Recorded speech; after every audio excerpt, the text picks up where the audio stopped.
This is Mr. Horton reading Mr. Mackey is Wacky. Okay. This is by Dan Gutman. We're on Chapter 1, Page 1. My name is AJ, and I hate school. Man, I wish I was a grown-up. Grown-ups are so lucky. They don't have to go to school.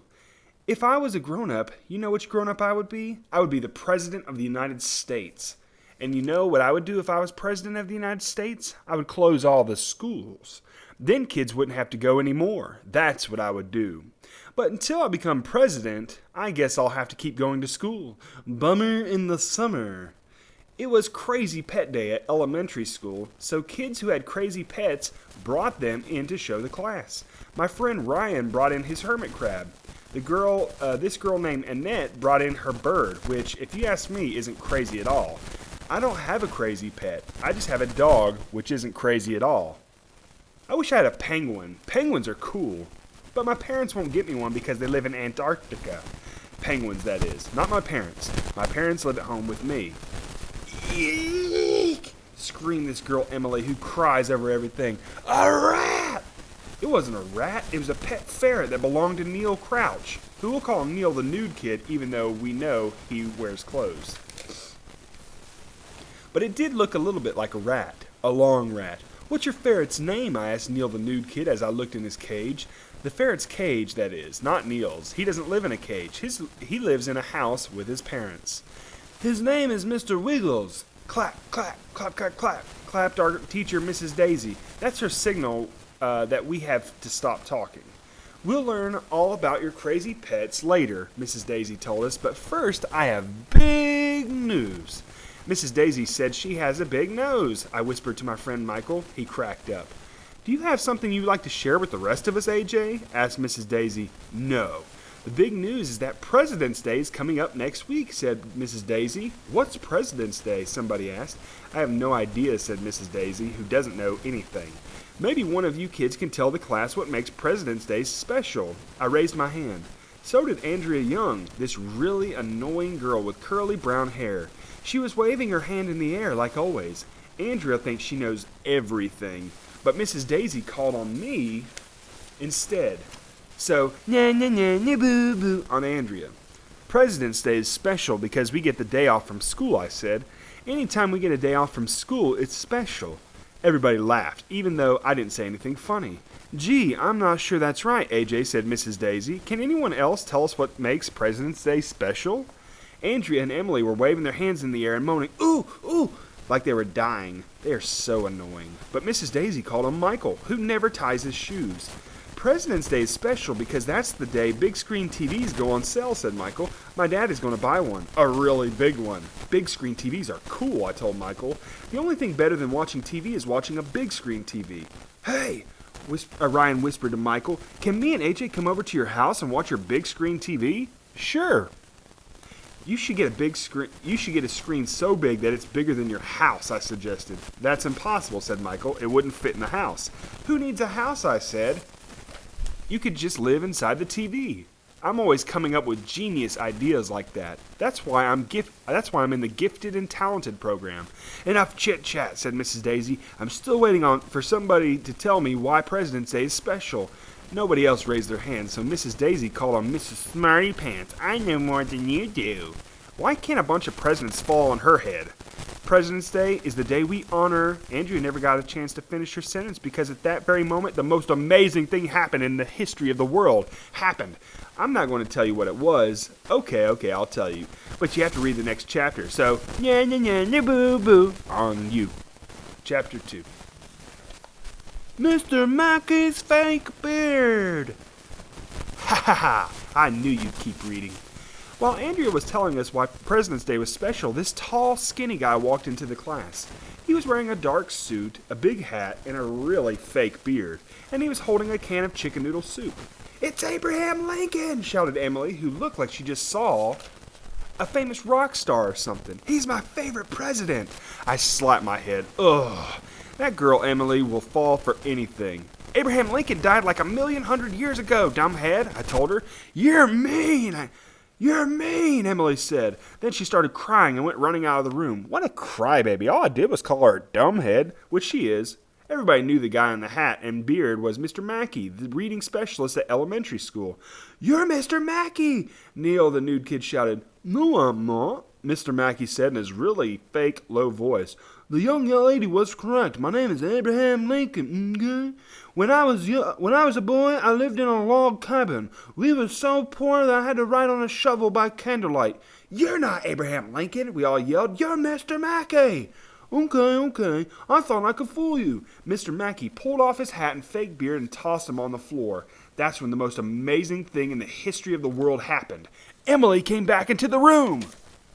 Well, that wasn't the amazing part. Emily comes back in the room all the time. The amazing part was that when she came back, Emily stepped on Mr. Mackey's fake beard. "Eek!" she screamed. "A rat!" Emily slipped and fell. She was on the floor freaking out. It was hilarious. We were all cracking up. "It's not a rat," I told Emily. "It's just Mr. Mackey's fake beard, dumbhead." Emily started crying and went running out of the room again. She's weird. Chapter 3. If you read this, you'll go blind.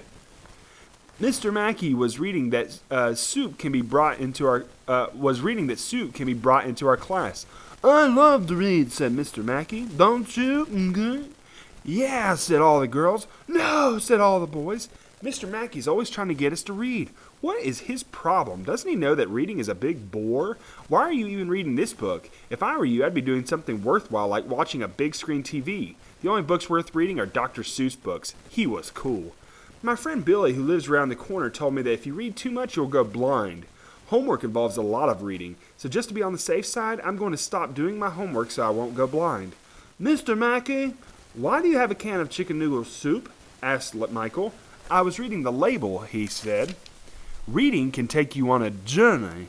So can watching TV," I said.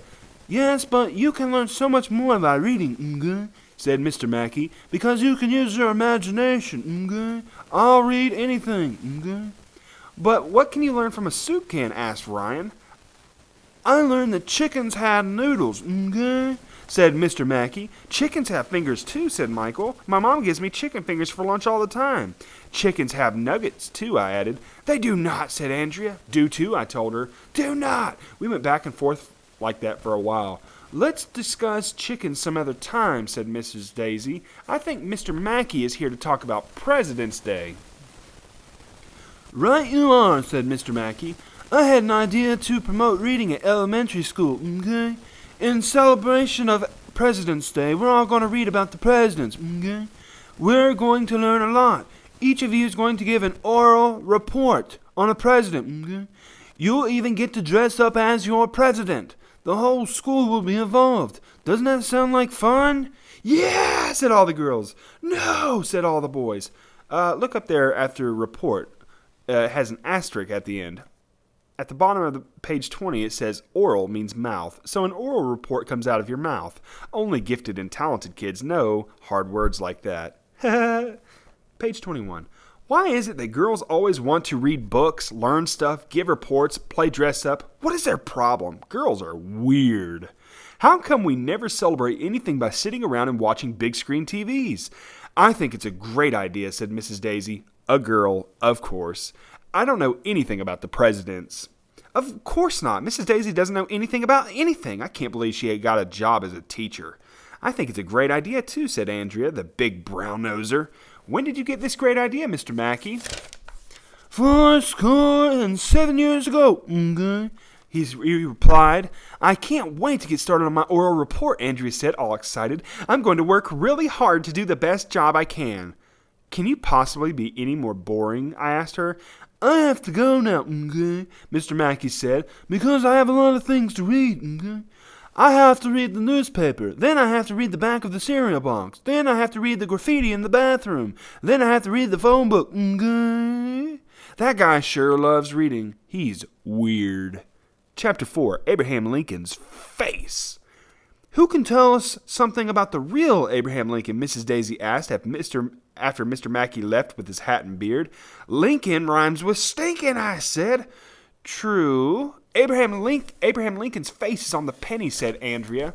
"That's right," said Mrs. Daisy. Andrea looked all proud of herself. I hate her. He should take that penny off his face, I said. No, Andrea said. I mean, his face is on the penny. How did he hold the penny on his face? Ryan asked. With glue? That's disgusting, said Michael. I wouldn't put glue on my face. He was probably trying to cover up his pimples, I told him. When my big sister has pimples, she won't even go outside. Enough chit-chat, said Mrs. Daisy, clapping her hands together again. Let's look at our crazy pets now. I still say Abraham Lincoln was weird to put pennies on his face. We took some animals out of their cages and looked at them. Ryan told us about his hermit crab. Hermit crabs are really boring. They don't do anything. You can hardly tell when they die because they do the same stuff dead that they did when they were alive. Nothing. Hermit crabs are weird.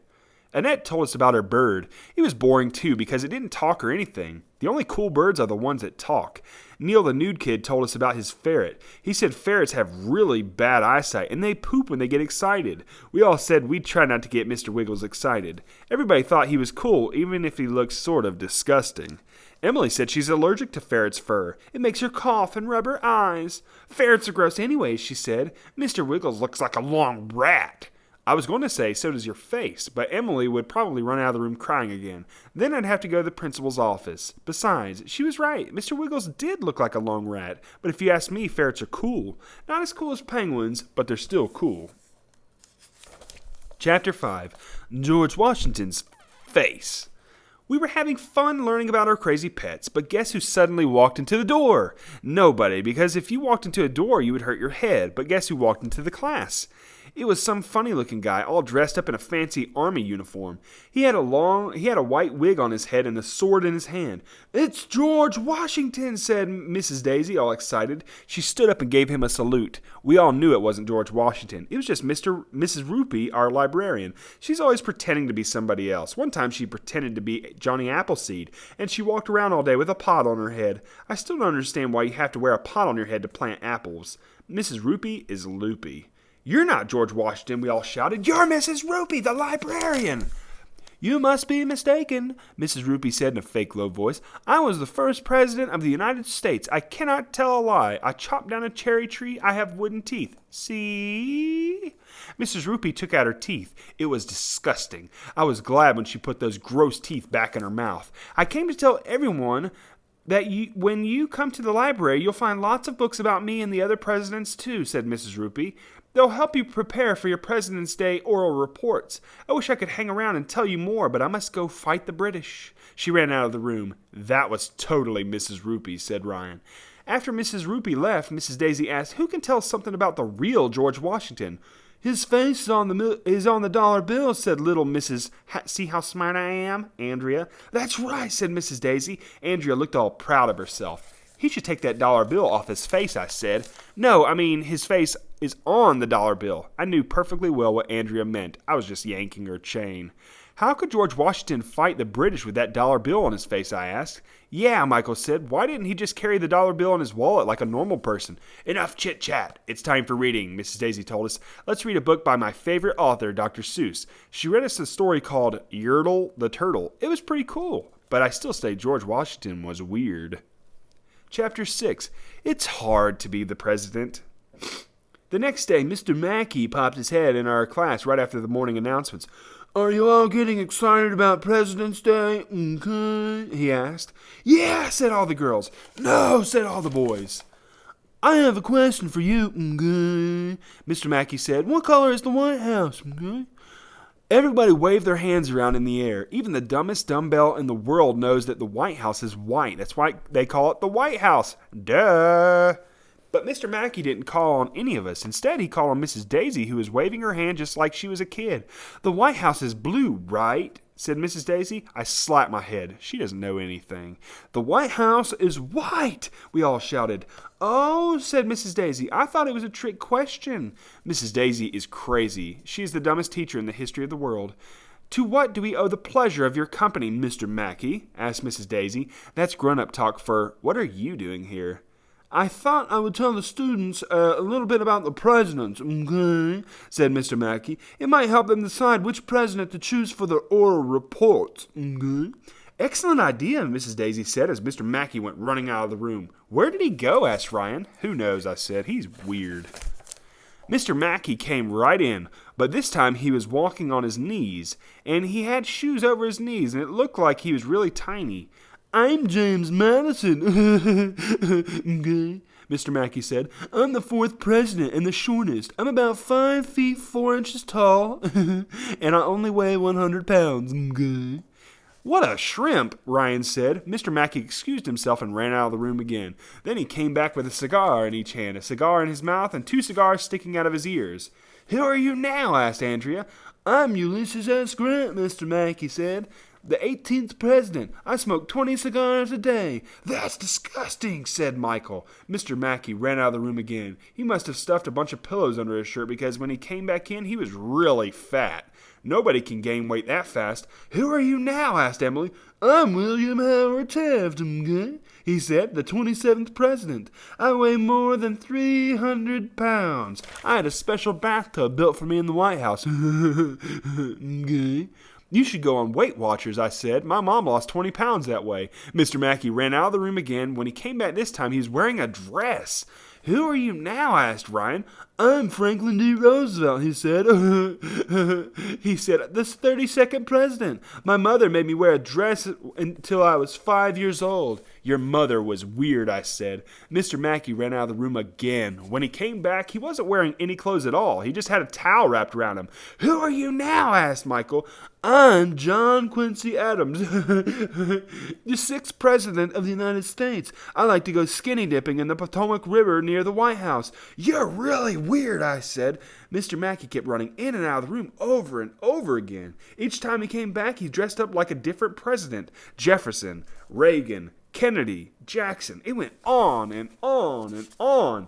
We learned a lot of important stuff about the presidents, like which one grew the first tomatoes in America. That's Jefferson. And which one was a member of the Beatles? Harrison. Most of them were weird.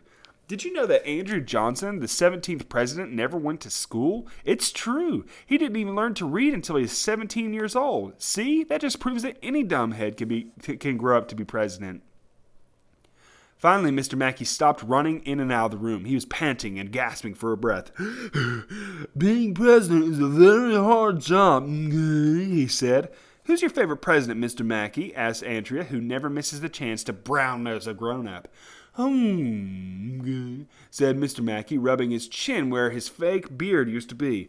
"That's a hard one. I think my favorite president is Millard Fillmore. He was the 13th president." Millard Fillmore? Can you believe that? The guy's name was really Millard Fillmore. He must have been a great man. Anyone who could become president, even though his name was Millard Fillmore, must have been a great man. I know that if my name was Millard, kids would make fun of me all day long. I'd have to move to Antarctica.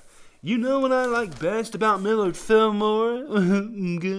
Mr. Mackey asked us. "His name!" Then he started writing on the blackboard. "Millard Fillmore, Fillard Millmore, Moormill Fillard, Lard Fill Moormill, Mill Fill Moorlard, Lard More Fillmill." He went on and on like that until it was time for lunch. Mr. Mackey is wacky. Chapter 7. I wish I had TV in my pajamas. We went to the vomitorium for lunch. I sat with Ryan and Michael. Andrea and her annoying friend Emily were at the next table. I had a peanut butter and jelly sandwich. Michael had a ham sandwich. Ryan had a witch sand, which is a sandwich with the meat on the outside and the bread in the middle. Ryan invented the witch sand. He should get the Nobel Prize. "Which president are you going to be for your oral report?" Michael asked. "I'm going to be James Garfield," Ryan said, "because I like Garfield the cat." "I'm going to be Herbert Hoover," said Michael, "because he was named after a vacuum cleaner." "I think the vacuum cleaner was named after him," I said. "What about you, AJ?" asked Ryan. "Which president are you going to be?" "I don't know yet," I told the guys, "but it would be cool to be president for real. Nobody can tell him what to do. I bet the president can stay up late even on school nights.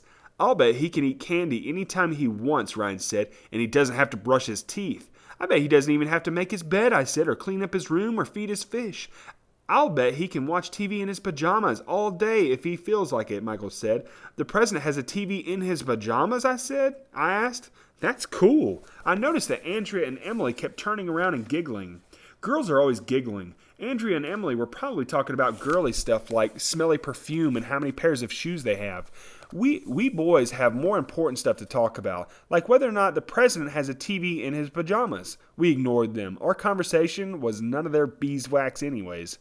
Do you think Mr. Mackey was telling the truth when he said Abraham Lincoln had to write on a shovel? I asked the guys. Lincoln should have used a computer, said Ryan. It's much easier to write on. Yeah, but you can't use a computer to dig a hole, Michael pointed out. Well, you can't check your email on a shovel, Ryan said. You could check your email if you had a shovel with a built-in computer, I told them. The lunch lady, Mrs. LaGrange, told us it was time to clean off our trays. Andrea and Emily walked by our table. Boys are dumbheads, Andrea said.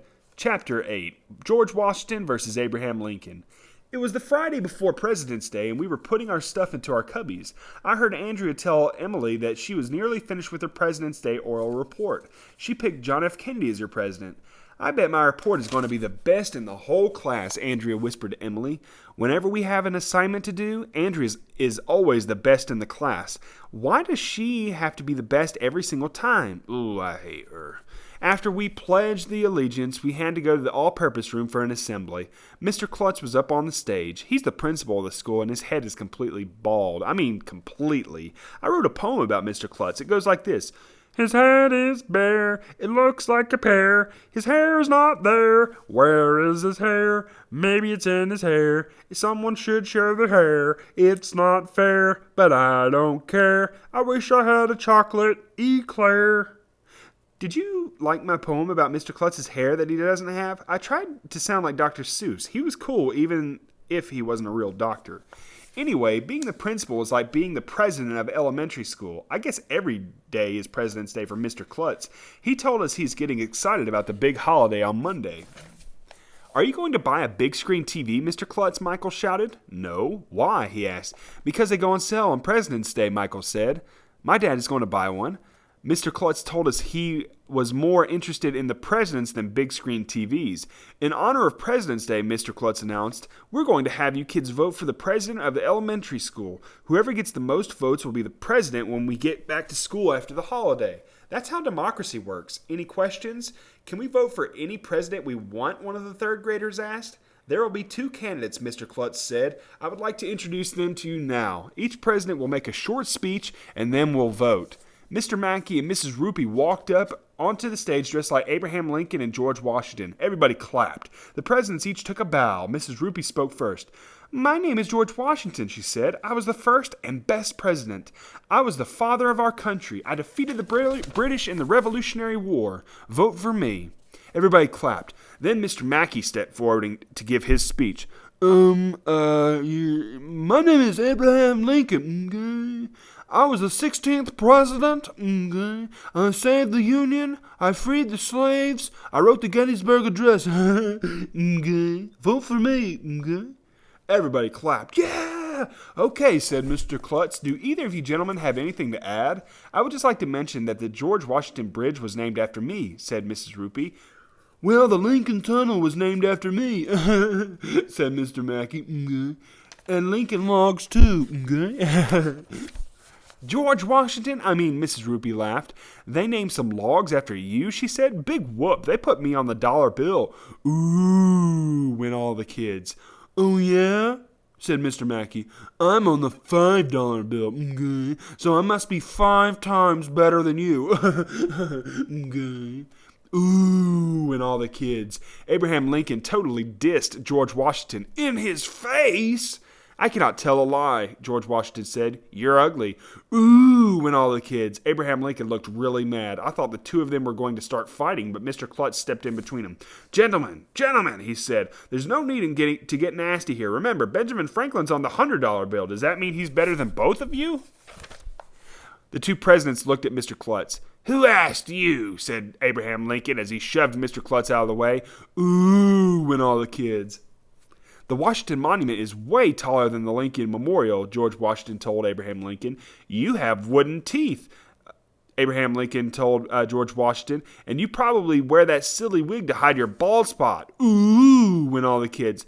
I refuse to fight, said George Washington. I'm a peace-loving man. Nobody loves peace more than I do, okay, said Abraham Lincoln. Oh yeah, said Washington.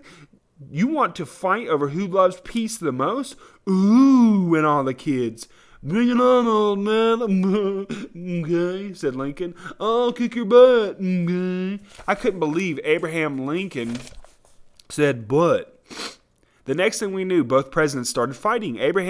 George Washington put Abraham Lincoln in a headlock. Then Abraham Lincoln picked George Washington up over his head and started spinning him around. Soon the two of them were fighting on the floor. It was cool. You should have been there. All the kids started cheering and yelling. It was like watching professional wrestling on the big screen TV. Break it up, shouted Mr. Klutz as he separated the two presidents. Calm down, both of you. You should be ashamed of yourselves. Go to my office. Wow, kids get sent to the principal's office all the time, but that was the first time I ever saw a grown-up get sent there. Finally, everybody calmed down. It was time to vote for the president of elementary school. Mrs. Daisy and the other teachers passed out pieces of paper and pencils. We were told to write Washington and Lincoln on our papers. Whoever gets the most votes will be the president of elementary school, announced Mr. Klutz. The majority rules. That's what democracy and fair elections are all about. George Washington and Abraham Lincoln were both pretty cool guys. I couldn't make up my mind which one to vote for. That's when I got the greatest idea in the history of the world. I decided I wasn't going to vote for either of those guys. I took out my piece of paper and wrote this. I vote for Mr. Wiggles. I passed my paper over to Neil the nude kid. Neil giggled and passed the paper over to Ryan. Ryan giggled and he passed my paper over to Michael. They passed my paper all the way down the row so our whole class saw it. I don't know what happened to it after that, but there's a lot of giggling in the all-purpose room. If everybody has finished voting, said Mr. Klutz, please pass your papers to your teacher so they can tally up the votes. We passed our papers to Mrs. Daisy, and she counted the votes for our class. Mrs. Patty, the school secretary, came out of the office with a calculator. Each teacher told Mrs. Patty how her class voted, and Mrs. Patty added up the votes. It took about 1,100,000 minutes. Finally, she handed a piece of paper to Mr. Klutz. And the president of elementary school is... Mr. Wiggles! All the kids started yelling and screaming and cheering. Neil the nude kid's pet ferret was the new president of elementary school. Hooray for Mr. Wiggles! We all shouted, hip hip hooray!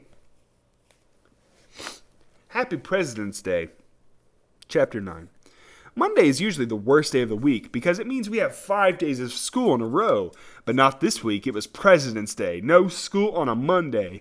Hooray! Now, you're not going to believe this in 1,100,000 years, but do you know what I did on President's Day? Of course you don't, because I didn't tell you yet, and I'm not going to tell you. Okay, I'll tell you. I spent the whole morning working on my President's Day oral report. See, I told you that you wouldn't believe it, but it's true. I did my homework on a day we didn't even have school. I must have been out of my mind. I tell you why I did it. It's because I hate Andrea Young. I'm sick and tired of her bragging about how smart she is and how she knows everything and how her oral report was going to be the best in class. I'm just as gifted and talented as she is, so I decided I was going to make a better oral report than Andrea. I was going to make the best oral report in the history of the world. My oral report was going to blow the doors off of Andrea's oral report. So na-na-na-na-boo-boo on her. I worked really hard. I looked in my library and got books about my president.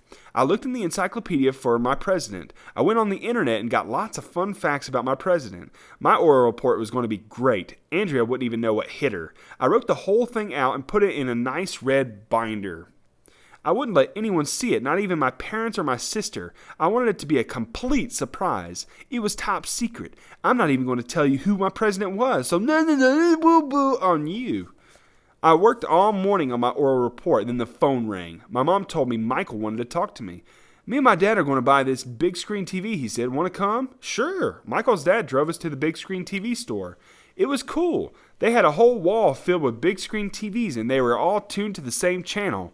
We were all walking around looking for a salesman when this guy asked Michael's dad if he needed any help. You'll never believe in 1,100,000 years who this guy was. I'm not going to tell you. Okay, I'll tell you. It was Mr. Mackey. He was wearing a name tag that said Howard Mackey on it. Mr. Mackey, I said, to what do we owe the pleasure of your company?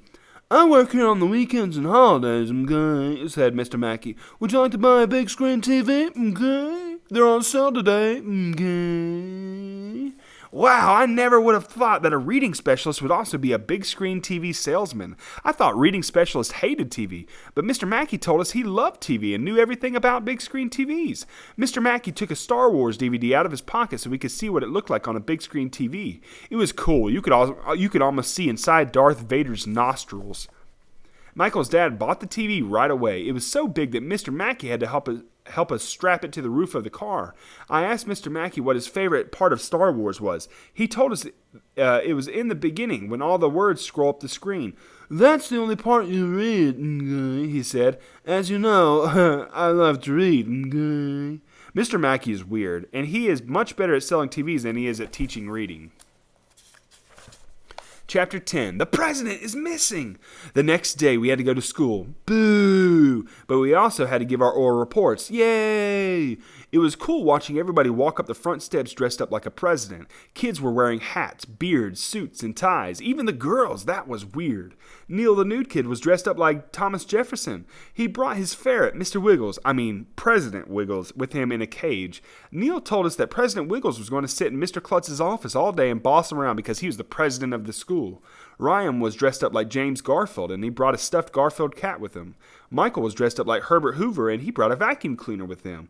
"Which president are you, AJ?" They asked when they saw me. I had a cane, glasses, and a fur hat. "It's a secret," I said, "but just watch me blow the doors off of Andrea's oral report." After we pledged allegiance in our class, Mrs. Patty's voice came over the loudspeaker. She told us Mr. Klutz had an announcement to make. "Two very special guests are visiting our school today," he said. "Dr. Carbles, the president of the Board of Education, will be here any minute. He is eager to hear some of your President's Day oral reports. And I would like to welcome the new president of elementary school, Mr. Wiggles, the ferret that belongs to Neil Crouch in Mrs. Daisy's class." Everybody started cheering. Neil the nude kid took a bow. This song called "Hail to the Chief" came out of the loudspeaker. When it was over, Mr. Klutz and Mrs. Patty were still talking. I guess they forgot to turn off the microphone in the office. Where's the ferret?" Mr. Klutz asked. I don't know. I thought you had it. I put the cage on your desk. I put it on the floor over there. The cage is empty," shouted Mrs. Patty. "The ferret must have escaped." "Oh, no! Mr. Wiggles!" screamed Neil the nude kid. He totally freaked and went running out of the class. Meanwhile, Mr. Klutz and Mrs. Patty were still talking over the loudspeaker.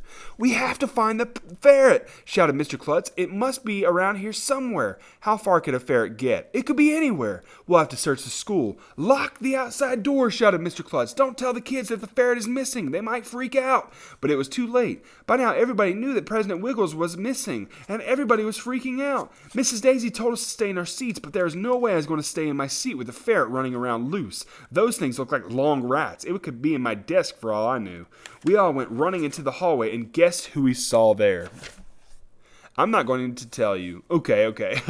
I'll tell you. It was Dr. Carbles, the president of the Board of Education.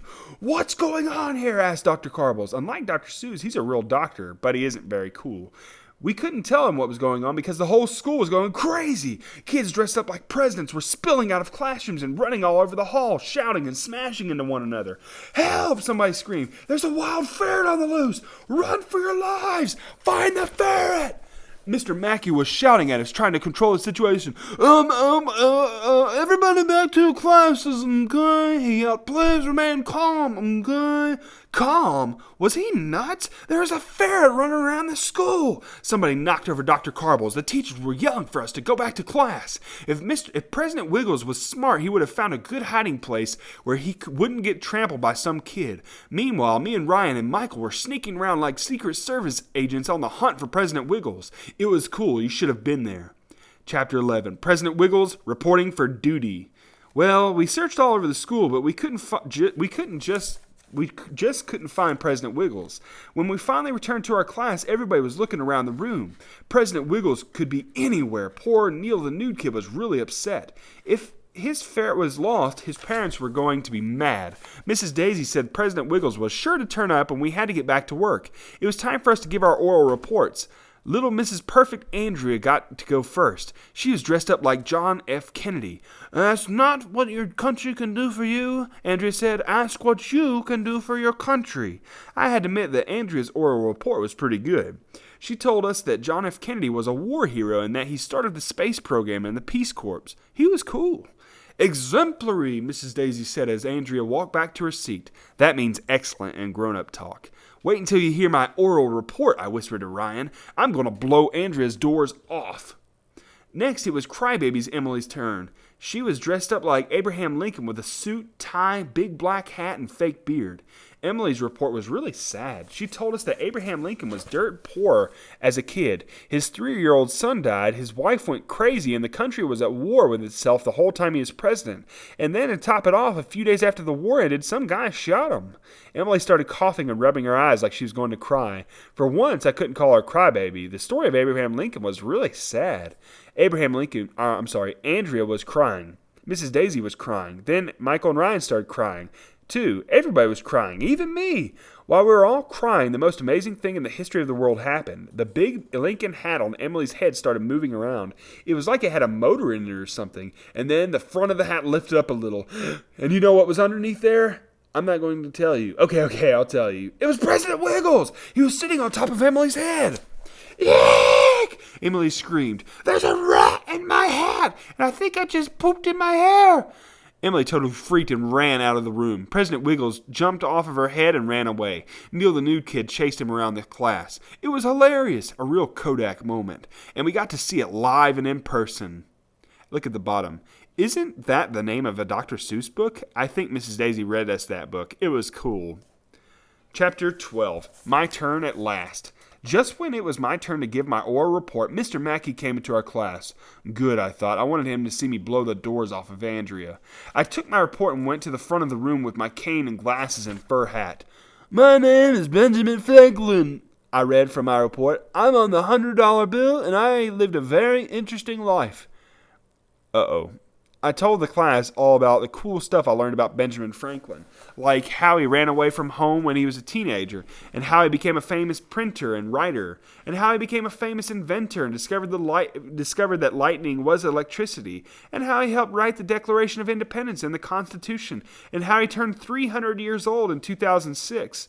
Everybody was totally silent while I read my awesome oral report, so I knew it must have been really good. I was blowing Andrea's doors off. The boo-boo on her.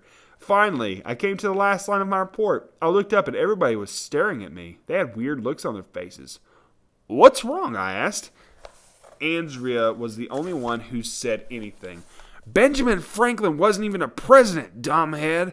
Huh? I said. I looked at Mr. Mackey. I was sure he was going to tell little Miss Smarty Pants that she was wrong and that she should keep her big mouth shut. She doesn't know everything. But he didn't. AJ, Mr. Mackey said, Benjamin Franklin was a great man, but he was never president of the United States. He wasn't? I read a lot of stuff about Benjamin Franklin. It never said he wasn't president. I just figured that he had to be a president. Why would they put him on the $100 bill if he wasn't even a president? I didn't even know what to say. I didn't know what to do. I had to think fast. So I said the only thing I could say. I knew that. Then I did the only thing I could do. I ran out of the room, and I'm never going back. I'm going to Antarctica to live with the penguins. Penguins are cool, and it won't matter to them that I did my President's Day oral report on a guy who wasn't even a president. Maybe Neil the new kid will catch President Wiggles. Maybe Mr. Mackey will become a full-time big-screen TV salesman. Maybe Abraham Lincoln will beat up George Washington. Maybe Mr. Klutz will grow some hair on his head so I can write a Dr. Seuss poem about it. Maybe he'll come back in time for President's Day next year when everyone will have forgotten my dumb report. Or maybe I can find a way to get Benjamin Franklin elected President of the United States even though he's been dead since 1790. But it won't be easy. The end.